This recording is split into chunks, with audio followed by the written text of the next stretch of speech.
Hello guys, in this video I am going to show you how to search for a trip on the Holido application, but first I just want to mention, don't forget to subscribe to my channel, because at 10,000 subscribers I am going to show you my whole YouTube revenue statistics and growth strategy, how to make money online. So let's jump into it. First of all, open the application on your phone.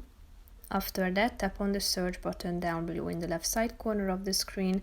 Tap on the where do you want to go section at the top and select either from these categories at the top, family, beaches, or surfing, for example, and here you can find the popular searches and destinations. So tap on the relevant one, add the date, so your departure and or check-in and check-out. Tap on apply and select the number of guests, including adults, children, and then the bedrooms. Click on the button apply and tap on search down below, and here you will be able to find all of the relevant results and offers, so you can check it out on the map too by tapping on the map button.